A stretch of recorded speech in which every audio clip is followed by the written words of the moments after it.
the issues affecting Asia's animals, and the stories of the people working on their behalf. We'll be taking you on a tour of what's been happening lately in the animal protection space around Asia and also bringing you updates from our huge network of animal protection organizations and our many working groups. Welcome to the Asia for Animals podcast. Welcome to a special edition of the AFA Macaque Coalition podcast. I'm your host, Amanda Yonica, and today we are stepping into a space that is not often associated with wildlife protection, the classroom. At the heart of today's episode is a big idea, one that may just change how we approach animal welfare altogether. What if the most effective way to protect animals isn't just rescue or rehabilitation, but education? What if teaching children empathy early and intentionally could reshape the way our societies relate to animals? Our guests today have been doing exactly that. STRAW India, which stands for Stray Relief and Animal Welfare, has pioneered humane education across Indian classrooms for nearly 2 decades. Working with schools, teachers, and education boards, they've helped integrate compassion into mainstream learning, from textbook to teacher training. Their programs don't just talk about animals, they cultivate empathy in young minds, often before harmful attitudes take root. And now, for the first time, they are exploring a new focus: macaques. Macaques are one of the most visible and misunderstood primates in the world, seen by some as sacred, by others as a nuisance. They live on the blurry edge between wild and urban. And that's why this moment matters. Bringing macaques into humane education could transform not just how we see them, but how we coexist with them. And to explore this, I'm joined by two brilliant women from STRAW India. Vasanthi Kumar, the visionary co-founder behind the organization, and Tanveer Khanam, a dedicated educator and assistant manager for human education. Vasanthi and Tanveer, welcome. I'm so glad that you are here. Thank you so much, Amanda. Thank you so much, Amanda, for that lovely introduction. Um, you put it across so well that it's given me a new perspective about human education. I never realized it was as important as what you made it out to be. Thank you so much. It is important, and we are going to talk about it more in this conversation. So it's going to you, Vasanthi. The first question is, so STRAW India has become a household name when it comes to humane education in the country. So could you take us back to the beginning? What sparked the founding of STRAW, and what was the early vision of STRAW?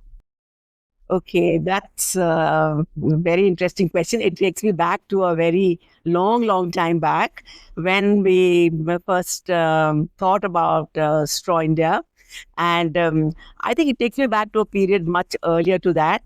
I always wanted to be in the sphere of, helping out people. People who work for causes have always been my have enamored me.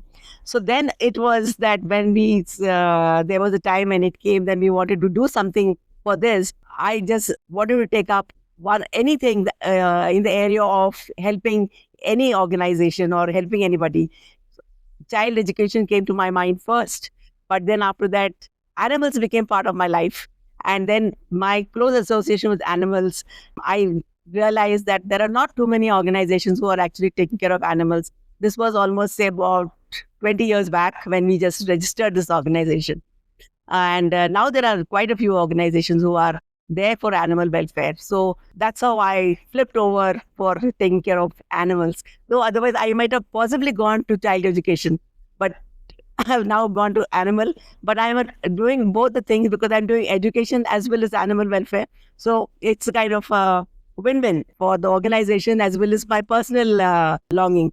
Okay, so yeah, I mean, it's going to be like both of your passion is education and, animal rescue or rehabilitation. I can say that. So you choose education, and maybe you can also make a shelter or something. And but you didn't do that. I mean, you choose education. So why you think like education is so important and can be used to protect animal also in your early vision of straw? Okay. Actually, right in the beginning, it was when we registered Straw India, I was quite new to animal welfare. And animal welfare for me when was like, I wanted to do everything under animal welfare. Wanted to start a veterinary care, wanted to start a shelter, wanted to do rescues, wanted to do everything else. But slowly I realized that it's not possible to do everything. And you have to, me being, this is actually my second career. And then being in the marketing field and in advertising area, I was well into creating awareness already. And this passion of animal welfare came in, and it very well went in with my passion of awareness creation and animal welfare. So it kind of fitted in very well. So then we decided to go in for this. Besides this, I also realized that rescues can be done. There are many organizations who are doing rescues. There was not anybody who are into creating awareness. So that was one of the reasons that I went into this, into creating awareness, and because that has a impact of a much larger kind, though it happens much later years, but it has a ripple effect, as we call it. It is because the children go and talk not only to their parents, they talk to their siblings, they talk to their friends. So it has a ripple effect, and over a period of time, we feel that it's going to have an exponential effect. So that's why awareness, education, and that was the way to go. That's amazing that you can already see, the bigger picture of how it's going to be impact the animal protection world. That's interesting. And maybe I want to go to Tanveer. Next question is, because you are like, working directly with the students, you're working in the classroom, you're talking to them, to the child. So what drew you to humane education? What has surprised you the most in your work with children till now? That's an interesting question. So prior to this, I had like different careers. I was in sports and different fields, but I've always wanted to teach students. I knew that was my calling. I knew whatever other jobs that I was doing it, I knew at the end of it I would go into teaching. But then when I turned vegan around 7 years ago, I wanted to do something for the animals. You get into the circle of animal welfare and you want to do more and more and more. But then I was never fully satisfied with what I was doing, and I also had this passion for teaching. So, uh, fortunately, Straw India came along at the most important, crucial point in my life where I was about to get a job into teaching, and I was like, I'm like done with maybe all of these things. I'm gonna get into teaching kids now. And the Straw India came along where I got the best of both worlds, where I get to talk about animals and I get to teach children. So that was the best of both worlds for me, and I jumped right in. I was like, whether they hire me or not, I'm gonna apply for this position. Thankfully, I got into it. And the most interesting thing about this human education is, obviously we all know education or raising awareness or what you're doing, especially dealing with children, it's going to bring a result or an impact years and years later. It's not something we see immediately. But then there are these moments where the children come up to you. There has been instances where I went to the school maybe a couple of months later, and the children would walk up to me and say, "Oh, mom, I remember you. You came to our school a couple of months ago, and you talked about this thing, and you taught me how to take care of an animal, or how to be compassionate, or nice towards the animal. And I've been doing this." Or there were a time when even the teachers walked up to me and said, "Oh, I had no idea that this actually happens. So I'm gonna go ahead and teach children this every day because they need to learn these kind of things." So that was surprising to know that children do actually remember what we teach them for a long period if you do it in a fun way, I would say. Yeah, that's interesting how you both fit perfectly into the role. Like, you both love teaching, love children, love awareness, and it's just like the right people meet the right moment, and that's going to be good for that child and the animals, and see the bright in the future generation, I think. And you're talking about the impact. Now I'm going to talk about strategic way. I want to ask to Vasanthi, what is your measurement? Like, how do you measure the impact of this education program? What is your approach to measure or understanding the long-term impact? Like, do you ever heard back, like maybe from the school or maybe from because you're also working with the National Board of Education, do they ever say something that is positive, or maybe they give critique, or maybe they give suggestion? How do you measure your impact in that? we measure our impact, it comes more in terms of a qualitative way than in a quantitative way. Not in numbers, but in terms of how children come back to us. Like the way Tanveer just now mentioned about some children recognizing her when she goes through a program. Similarly, children come back to us with something that they have done. In the recent past, we had done a program on how to take care of the environment, because animals are so much part of the environment. So we are not supposed to be careless with the way we throw away plastic bags. Because for the example, we do have a lot of stray animals in India, cows and macaques and dogs, all of them. So now, in the case of cows, when you throw away some garbage, the poor cow is not able to open the bag, and then actually it ends up eating this thing. So that was a story we told the children about how it's important to keep your environment clean. Don't throw plastic bags so that the animals are safe. So with this, what happened? It just happened about a month or so ago. The child just came back to us with the story. I mean, the child's mother, in fact, she said my child's birthday was there, and she decided not to celebrate. I mean, to celebrate her birthday, not with balloons and other plastic plates and things, but to go the non-plastic way. And we did all decorations with cloth and paper, and she sent us pictures of that. So that way, you are able to understand that whatever you worked on is happening. So this is one of the things that has happened in the recent past. But there's also been a case, like I would call it a full circle moment for me personally. I had told you about, we have also contributed contents to the textbooks. So there was this person who I met at one of the conferences about a few years back. So she came up to me and she said, ma'am, she works with an organization called FIAPO, Federation for Indian Animal Protection Organization. It is actually an umbrella body in India. We are all members of it. So she said, I work with FIAPO, and you've been a reason for me being in this organization and in this particular field. So I said, how is that? So she said, I remember reading in the textbook the lessons that you had contributed to the textbooks, and that has left an effect on me. That impact is what has made me get into animal welfare. Of course, my parents have been very nice, and they have always taught me to be nice to animals. But beyond that, the trigger for it was your contribution to that thing and my studying that thing. So that was a full circle moment for me. You know how it is. That's all. So that's the kind of impact I can talk to you about. We have just started working on quantitatively measuring our impact. And I think in the next few years, we'll be able to tell you about this in a quantitative way, what we are able to achieve. Well, I mean, quantitative and qualitative doesn't really matter as long as, you can, it's a pioneer when children, they actually, learn from the textbook and now become the animal protection organization become like one of the champion in the animal protection organization. So that's really good for the, future generation, future animals in the way that we want to protect.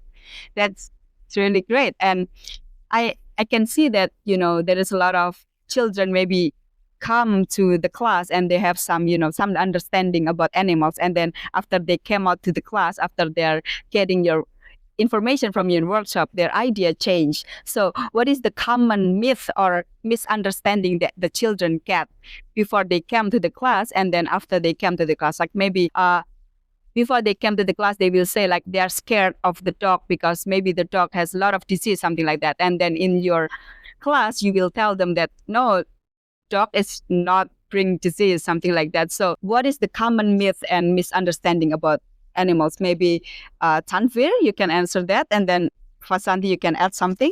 Yeah, thanks for the question, Amanda. Yeah, when we talk about dogs, I would say actually about all animals. The misconception is that that they are invading our space, that this entire place is ours, and they are coming in our area and living here. So that's one of the things that we try to talk about with the children. And we do it through different games where we ask children to imagine. Let's imagine it's a big jungle, and then humans started coming along and started building. Where do the animals end up? And through these games and questions, these children realizes that the dogs do not have a different place or another planet to go to. This is their home, And they are here in the urban areas because we came to their place and we started building, and they mainly just adapted to the changes that has been happening towards them. And that's when it clicks in their head. Oh, then so they realize, oh, so we have come to their area. It's not like, we have cut down the jungle, we have made homes, we have made colonies. So we are the ones who are coming to their places, invading their homes, not them coming to our location and not them. And another thing is, when it especially comes to dogs, basically the parents here teach that, street dogs, the street animals are bad. Don't touch them. Don't be nice to them. Don't go near them. These are the basic things. So when we take a session, we tell them what actually happens, what are the different ways they suffer because of the direct or indirect consequences of human made concepts or all of these things. So that's when they understand that, in a way, all of us are responsible, so that it should be our responsibility to help them as well. So these dogs that they live on the street, they suffer a lot. They think that, drinking water from a road is okay for them. When I ask them, where do the dog drink water from? And they said they drink from road, ma'am. And until that question, they're all okay. They drink from road, that's okay. They're getting water to drink, and that's the best thing, dogs are getting food to eat. And then we ask them to imagine, what if you were in place of the dog? What if you were drinking water? How would you feel? Would you enjoy drinking? And that's when it clicks in their head, and they say, no, I actually wouldn't enjoy drinking the dirty water. And then we say, do you think the dog is enjoying drinking that water? And they say, no, dog does not enjoy drinking that water. And do you think the dog enjoy eating from garbage? And then with more question, it starts clicking in their head that, what is happening is not normal. And they don't enjoy it. And we must take care of it, and we must step up and to help them in ways that they can. They need to take small steps. And I think when we talk about helping animals, people always think about, making big donations or we have to go volunteer for an organization. But then when we talk to children, we explain them the best thing to help an animal, be it a street dog or any other, at least in case of street dogs, is the simplest things, by placing a bowl of water or by at least feeding them, in case of street dogs, one time a day, or street animals. That's what we talk to them about. And that's when these kind of things, their entire mindset changes after the session. Okay, I've seen a dog drinking water, but I've never thought they might not like it. So instead now, what if I give them a choice? What if I give them clean water? So they live with a sense of responsibility and respect for these animals. Interesting that you're like, asking a question to the children, like, what if it's you? And, that like trigger their mind. Do you have anything in mind, Vasanthi? I'm going to add to what Tanveer said. Children hear from a background where animals are literally worshipped. It's part of the religious practice in Hinduism, where most families will worship, let's say, a monkey or a cow. Cows, of course, they are holy, considered holy. And then even a dog is worshipped sometimes. If the Pandit, who's the Pandit, the priest in the temple tells, please feed a dog so that you will have a better day tomorrow, they will go and feed a dog. But they might just tell him that he might have told them that please feed a black dog. So they will feed a black dog and not feed the white dog who's standing next to the black dog. So, and there are certain myths which go on in the country. Like, for example, a black cat which crosses your path is a bad omen. And therefore, keep away from a cat. Things like that. There are a lot of myths that go on. Though they may at one end worship the animal, but at the other end, they may just not even look at the animal, feed the animal, care for the animal, putting it in the right terminology. So they will not do that. So the children are taught in a different way at home. They're also taught that don't go near a dog because the dog is going to bite you, because the parent wants to be careful. So these are some of the things that the child grows up with. But when they come to a school, but at the same time, we must remember that children are quite compassionate to animals. In fact, they love them. It's just as the parent, the way they put it across to the child, their perspective about the animal is more of fear.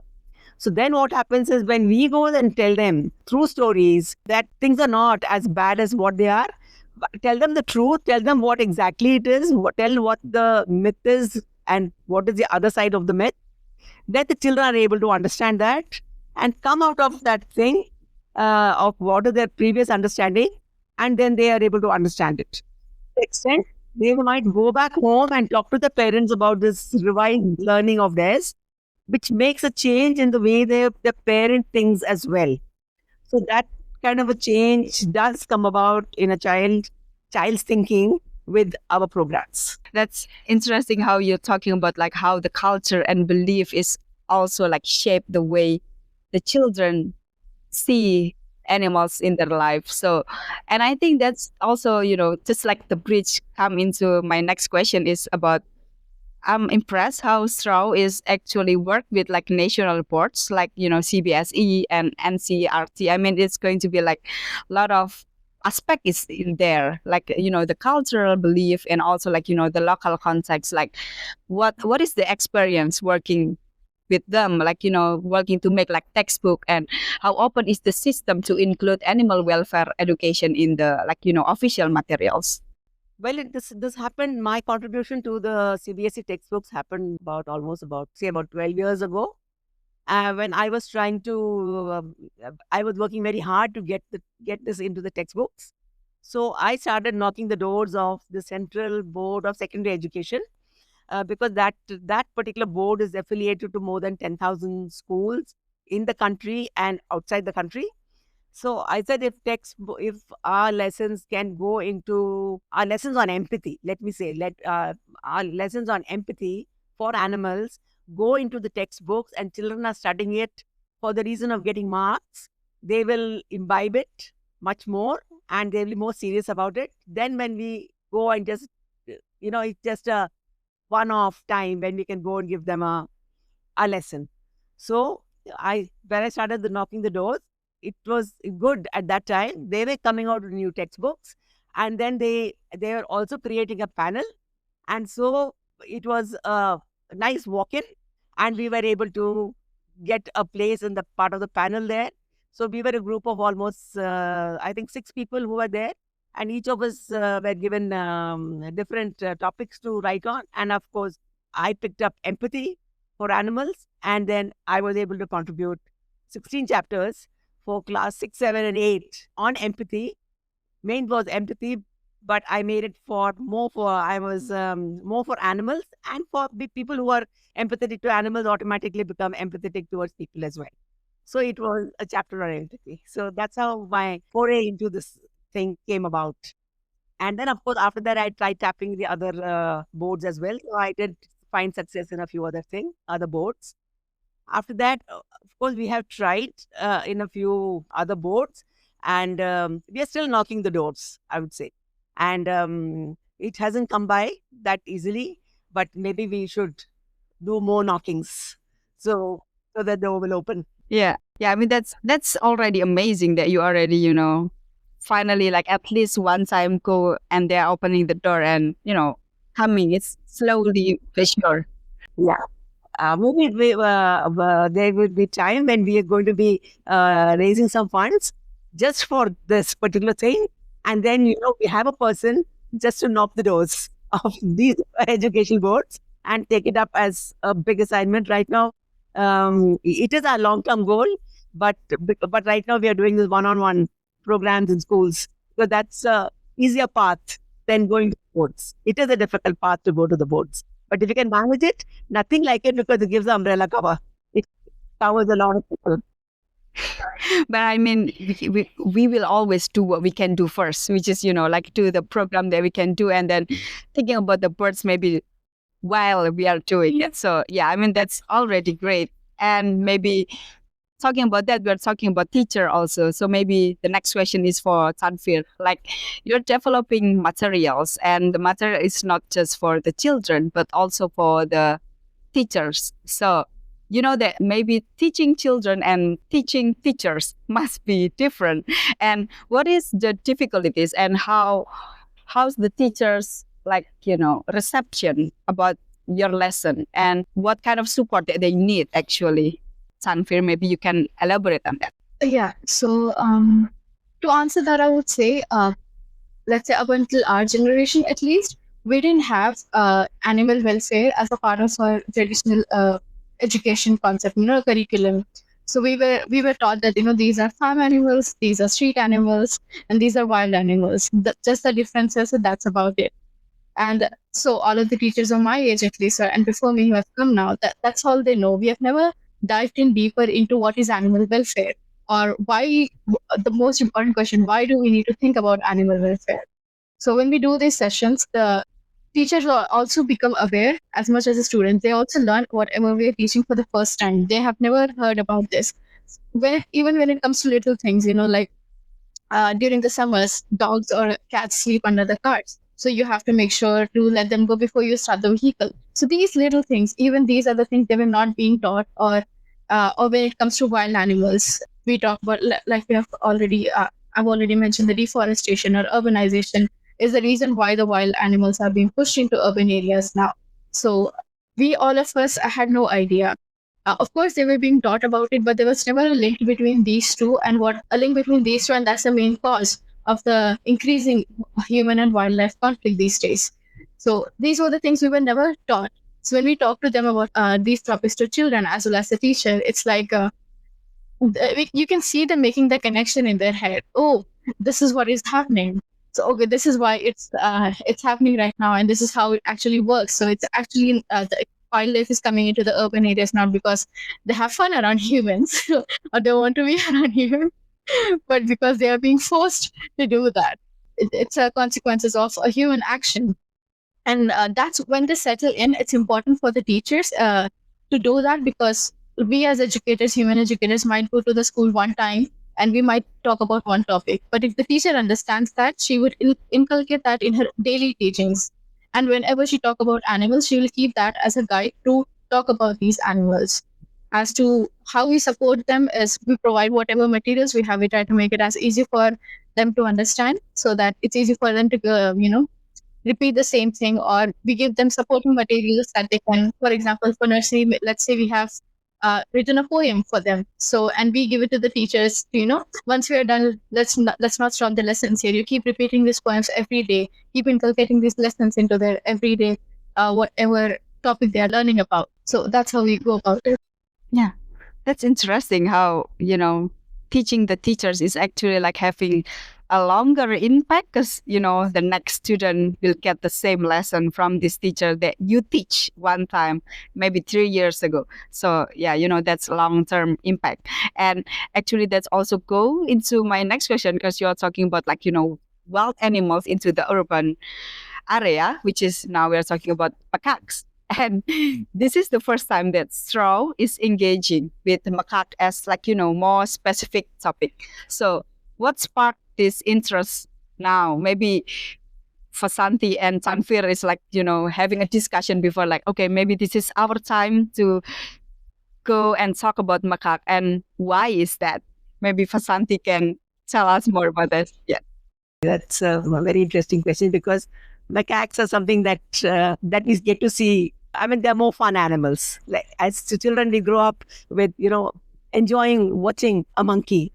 Now, what has happened is that it's the problem is right at my doorstep. I would say earlier we used to just see them around, but what's happened now is that most of the forests in urban areas have been cut down for making urban dwelling places or for office spaces and things like that. So the poor monkeys or the macaques, they don't have the place for themselves. They don't have any trees. Poor things, they don't have food, nor do they have a tree to rest on or anything of that kind. So they have actually walked into our space. They have come into residential colonies. So the place where I stay, for the last 1 year, we've been having, there are a whole lot of monkeys that have come and landed up here. They are living on some of the fruit trees, or they're sleeping on the terraces of our house. And then when I get to hear the people in the colony talking about the word menace in inverted commas of macaques. So now that means that we have to do something about it because we don't want. Because the next thing will happen is the people are going to start beating them up. In fact, they've already started. They call the municipality and they've started catching the monkeys in traps and transporting them to a wild place where they can be left out. But until then, the poor monkeys are going through a problem.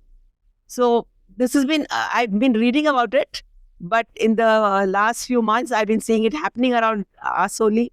And so I was telling Tanveer about it, and of course, she met you people at the conference last time.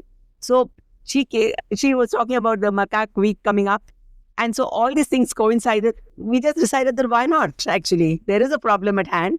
But I think it's just the right time. We've met the right type of people who can, get us to help out with this thing. Maybe we can teach the people how we can coexist with these fellows, like the way we are coexisting with our dogs. To the extent the government of India is trying its best to not to relocate dogs and to get them, vaccinated and sterilized and see how we can live together. So maybe macaques is the next thing. So we are hoping to contribute there. Yes, that's amazing. That's just like what you say, like meet the right time in the right person and the right time. So yeah, the next question maybe for Tanveer, because this is like you see old problem, but you want to solve it, but you don't know how to solve it, and you need to make like the education material. What is the challenge? And when you make the education material that I see, it's amazing that you want to make like the material that you have with the dogs and the kite that you make that I saw. It's like amazing how it's going to be interesting the child to learn about it with that. And what is the challenge when you make it with the macaque topic? Well, to answer that question, to make materials for macaque topic is, to give you an example, I was trying to find out the different types of macaques in India. And we have like research macaques where we have thousands of pictures and I could choose a good one from. And then there are some macaques where you have only one picture and that cute macaque is looking at you very weirdly. And that's the picture I cannot use for the children because they wouldn't understand the difference between different types of macaque. I'm not sure if that answers your question, but I would say a little bit of lack of perhaps material available for us to use, lack of awareness about this particular issue as well for us to, let's say, there is a research going on, but it's not as enough as we would like it to be so that we can know what is happening. And there are some particular macaques where we have tons of research and everything, and there are some which are being recently discovered. For example, I think the Arunachal or Assam macaque, one of them was recently discovered in 2005. So I guess a lot of material that we need, a lot of research that need to do. I wish there was a lot of more material for us to understand these things better. And the most complicated thing that I have faced when making these material is a clear-cut solution of how to deal with this issue. Like, we cannot send macaques back to the jungle because there is no jungle. So, and we cannot obviously, tell them, take them to rehabilitation centers because we don't have as many as we would like, at least in India. So if a child comes up to me and when I was making the material, I was thinking about it. If I'm explaining it to a child and one other child says, so what do we do? What's the solution? How are we going to help these macaques? What do you want us to do? If the child comes up to me and says that. And I sat down wondering for a long time and I discussed it with ma'am as well. What do we do if in case this question come up? And we realized the only best way right now we have at our hand is just to teach them how to respect them and coexist with them, because that's the best way. And coexistence looks very differently in terms of macaque as it would in terms of street animals. For example, to coexist with a dog, I would tell a child to try to become friends with the dog, try to give them food and water. While in terms of macaque, I would say, please do not treat the wild animal. You're just disrupting the natural behavior. You're making them dependent on yourself. So, and it also differs. If if you feed a dog, the dog would come to that particular place to eat. Whereas if you feed a monkey once, the monkey would actually come inside your house and start eating. So these are the kind of different issues so that we have to find a very one-way clear-cut solution, which we do not have right now. So the best way that I figured out to make this material or come up with an answer to show these children is that just the different ways that we can learn to coexist with them, something that I've been working on. Yeah. To add to this thing, Amanda, I came across this problem. I'm finding that it is existing in other parts of the country as well. So when I came across a notice being brought out by one of the departments in another state, so they came up with a set of rules of how to deal with macaques who may be just, visiting your colony.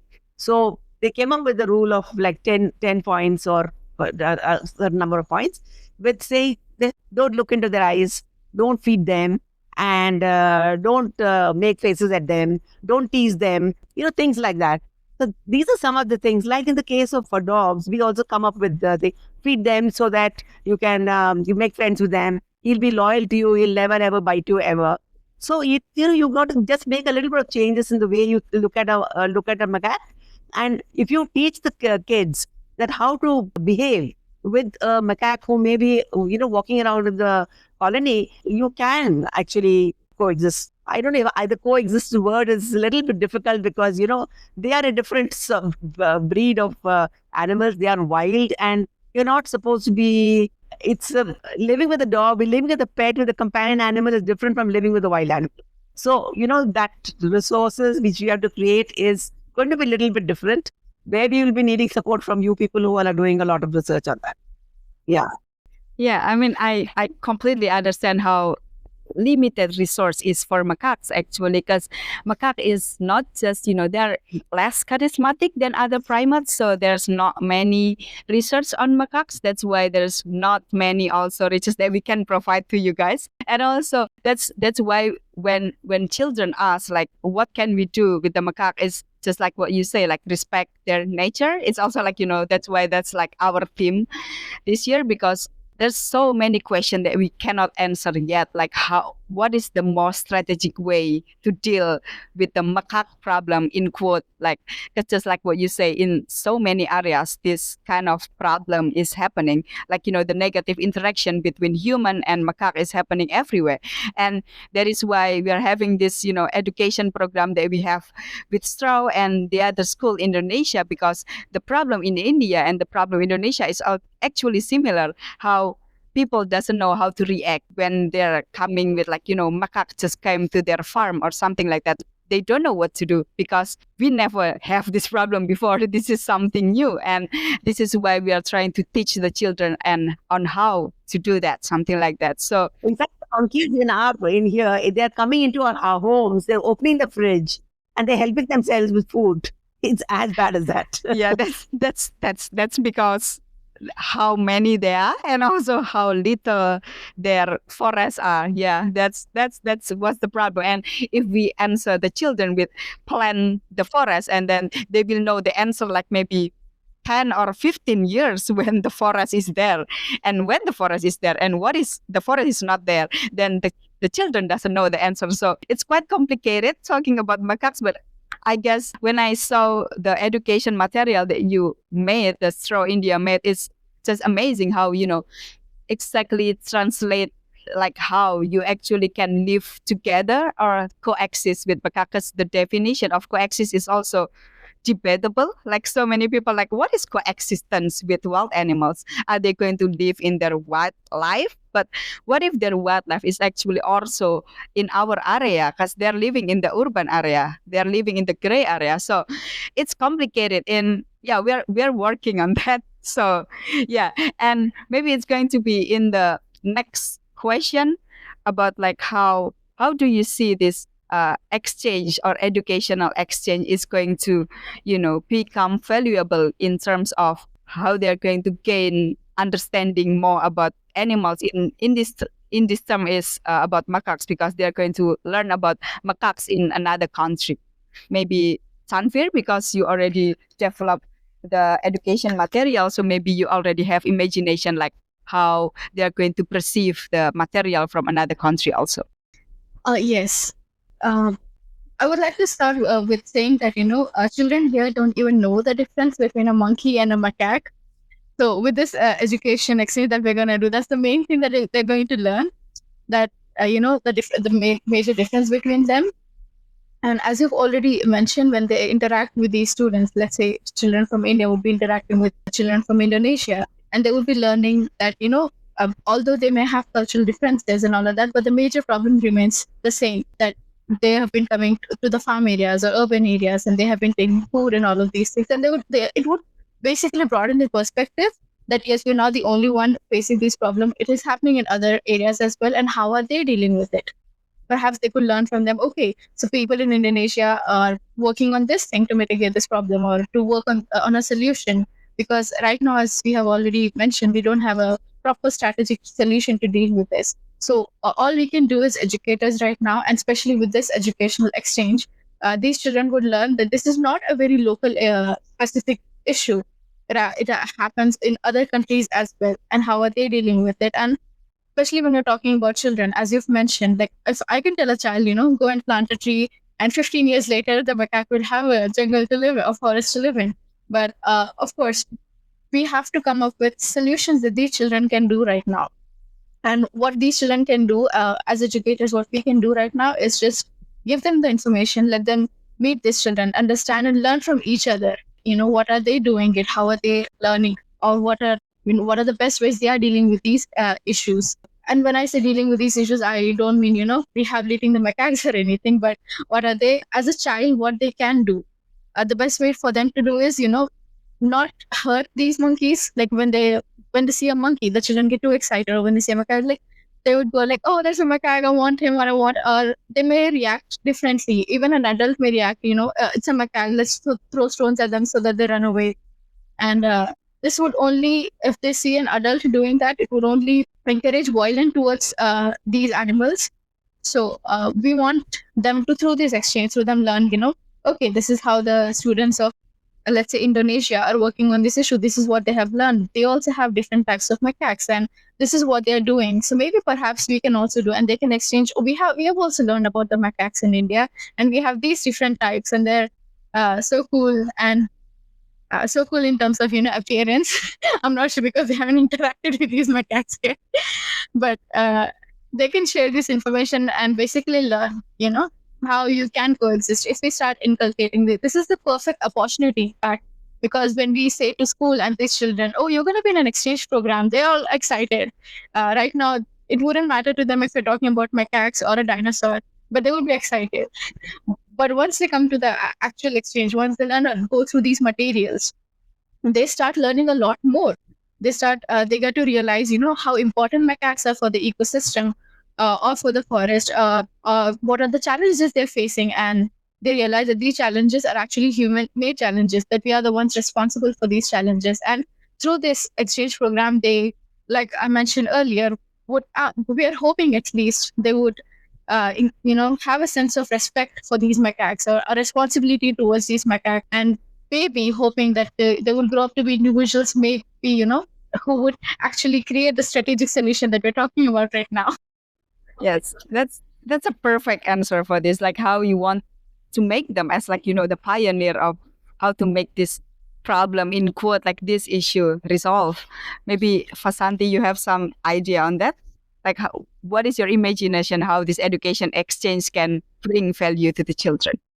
I feel that this is like what Tanveer said. This is definitely going to bring about cultural awareness, that and a feeling that it's just not happening in my country. It's not just happening on my street, but it's also happening in another country so far away. And so, since it is a common problem, maybe we should learn from it. So at least they're open to the learning part of it. Yeah. So I think Tanveer said it all. As far as the exchange program is concerned, I feel that it's going to be a good dose of exchange and learning and accepting the fact that let's do something about it. So I think that's going to help. I'd like to just add to this thing. Like I was telling you in my colony, what's happening with the macaques. Actually, the macaques are they're wildlife, and they come under a protected species. We're not supposed to be killing or maiming or hurting these animals. So earlier, the people used to always tell about let's hurt them, let's tie them up, and they used to also have. I don't know. Have you heard of this another monkey called? Monkey is the wrong word. It's called a langur. Langur macaques. I don't know if they're a macaque. Langurs. So these are the bigger animals who have black face. And these macaques, the rhesus macaques, are very scared of the langurs. So earlier they used to use the rhesus macaques to come and drive away the macaques. So now that they know that they are protected animals, that's the langur is a protected animal. So they have stopped bringing them over. So, and in the colony, it so happens that people don't ask for a langur.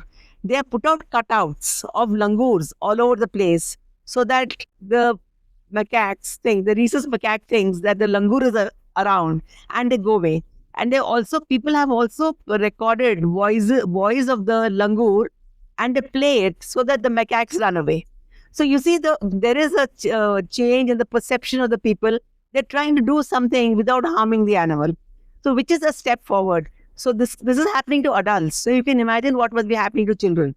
Children are learning at a much faster pace than the adults. So it's definitely going to have an impact. Yes, that's amazing example how actually it's, when we are talking about, we don't know how to solve these issues with macaques, but actually everyone has like, idea, and they just like try it out because macaques are, they're smart. When they're so like, okay, I heard the sounds of langur, maybe in the next month they will know that that's actually like an MP3 record. There is just not langur, real langur, and then they're not scared anymore. That might happen. That is why it's really needed for the children, or the people, to actually have the behavior to not hurt them, just having the subtle way. That's a really good example.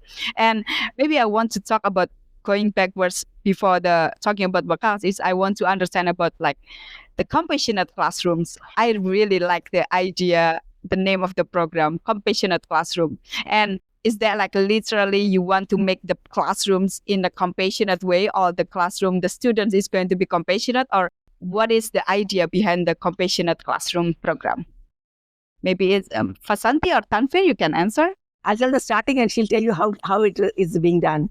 I think the thought of the compassionate classroom was actually, it came right from the idea of teaching children to be compassionate.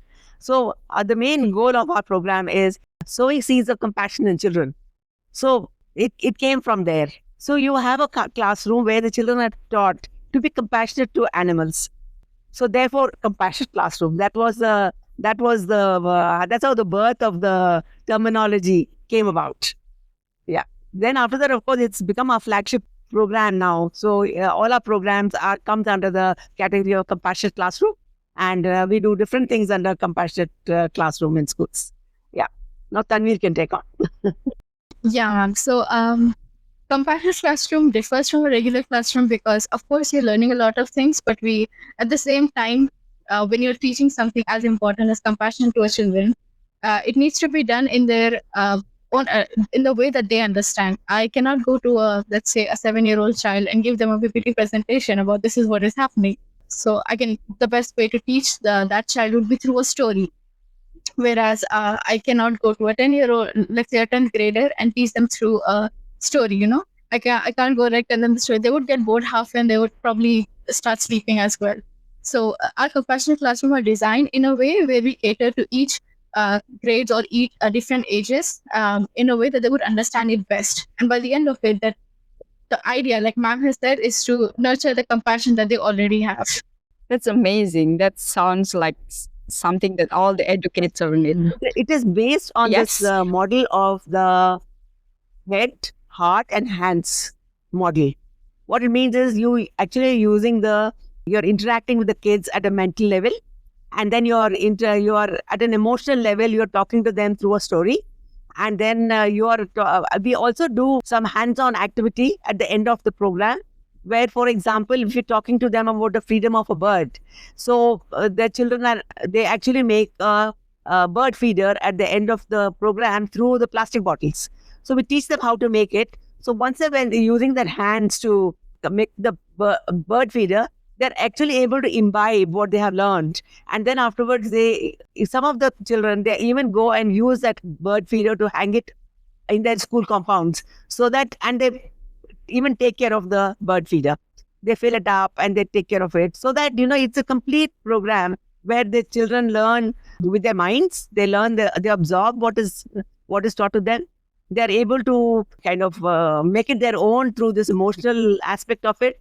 And with their hands, they're able to actually imbibe what they have learned. So that's how our model is based on. And of course, it's also in line with the SDG 14 and 15. So which all the schools are, that working very hard, that by the certain year, I think by 30, I think so, they want to reach certain goals. So, we are able to talk to schools about it, and which makes it interesting for them. That's really great idea to make all the educators actually know about compassion classroom. So maybe like this is going to be like the end of this session of this podcast. So I just like want to give message to everyone, like for anyone listening, whether they're like educators, NGOs, or maybe like parents, what is the one message that you want to leave to them about the power of compassion in education? So it's to our listeners. Maybe Tanveer, you can start. Yeah. I think I was discussing it with mom even a few days ago, and I keep bringing this up that as adults, we often tend to underestimate the understanding of the compassion of a child. We think that the child might not understand why does the fish belong in the ocean and not in a fish tank, or why is a wild animal should be in the wild and not as a pet. So most of us we think that we don't need to teach them at a young age, but personally, I think that's completely wrong. The earlier you start, the better, because children are actually very compassionate and they do have a lot of empathy as well. So if you start explaining from a very young age, they would actually understand. They would understand why animals are hurting and how can we help them. So start as young as possible. And in terms of human education, we need as many as human educators. Of course, there's a lot of work that is happening on the field rescuers and everything, but unless we touch upon the root cause, the problems will continue. So we need to focus on the root cause of why it is happening. Maybe if we change the mindset of the people, eventually the suffering would come down. So keep up your efforts. My personal message would be, keep up your efforts, and if more and more people can also join us in these educational efforts, that would be great. And we may not see this results in the long term, but yeah, we'll definitely see it in the long term. Awesome. Maybe Vasanthi, you can. Yeah. Actually, when we just started with human education, there was a saying which attracted my attention. And to date, I think that particular saying stands good. The saying is like this: teaching a child not to step on a caterpillar is good for both the child and the caterpillar. So I think that's where the message is. That is, when you teach a child not to step on a caterpillar, the child learns to be compassionate to that caterpillar, saves the life of the caterpillar, and the child learns to be compassionate. So, and I've read enough and more about compassionate people make better leaders. Probably will not be having as many wars that are going on in the world today if we had more compassionate leaders on the top. So I think that's where we are stepping in, and maybe it'll be for a kinder world tomorrow. So please spread compassion wherever, anybody who is working with children, and please spread the word of compassion, not only for people, but also for the animals. If you're compassionate to an animal, you will automatically be compassionate to the children. I mean, to the people. So I think that's what is the important thing. That's a really beautiful message that you can give. And maybe in the next, this is like the last thing, because Straw India has doing a really wonderful job, wonderful program. So what's next? What's in these years? Maybe you have a big plans. Maybe you have a lot of programs. Can you tell us more? What's in the future for Straw India? Maybe Tanveer or Vasanthi, you can go for this. Tanveer, do you have any plans? I think we do, ma'am. Yeah. The biggest plan for us is, I think one of the major goals we've already mentioned is for us, this compassionate classroom not to be a one-time or two-time thing. We want them to become part of their, curriculum, part of their regular education, a typical education everywhere. And if we do that, we wouldn't need to step up and do these things. It would become a part of their regular everyday learning. So that's one of the big goals that we're currently looking at. We've just started working on it, or we may start working on it soon, but we'll see how it goes. But that's one of our goals, to be so that these compassionate classroom or human education become as important as our regular typical education. Actually, we've been, with great difficulty, we get permission to do a program in a school. It's not an easy task to get a permission to do a program in a school. So many times, I'm sure like us, there are many other organizations who are also vying for attention from the school for time to, to disseminate their own messages. So we get just 1 hour, and we try and getting the second hour and the third hour. So for this coming year, our plan is to get as many as minimum of 3 hours per class in schools. So we are able to do 3 sessions, because it's not just a one-time message which can make a difference to a child's thinking, but we think that it should be more than one, maybe two, maybe three. More the merrier. So that's our attempt for this year, that we should get at least 3 hours with a child in a year to be able to better impart the message and for the child to better imbibe that message. So we are hoping that that will work out. Yes, that's amazing plan. Actually, that's a plan. You know what you're going to do. Actually, it's right. Yeah. So yeah, that's it. Vasanthi and Tanveer, thank you so much for this beautiful conversation. It's been a joy hearing how you're planting seeds in compassion in classroom across India, and now extending that empathy to our primate neighbors, macaques. So, to everyone listening, whether you're a teacher, a student, a policymaker, or part of animal protection group, we hope this episode reminds you of something important, that compassion isn't something that we are born knowing. It's something we can teach, it's something we can learn, and it's something we can live in the choice we make every day, especially toward those who cannot speak for themselves. If you would like to support Straw India or explore how to bring humane education to your own school or community, visit strawindia.org, or you can check in the description of this podcast. And thank you for joining us in this special International Macaque Week edition. We are going to have our educational exchange in the International Macaque Week with Straw India, so stay tuned. And until next time, stay kind, stay curious, and never underestimate the power of a classroom. Thank you. Thank you so much, Amanda. Thanks for listening. You can find everything you need to know about our work and connect with us at asiaforanimals.com. Tune in for the next episode. Asia for Animals Coalition, a united voice for Asia's animals.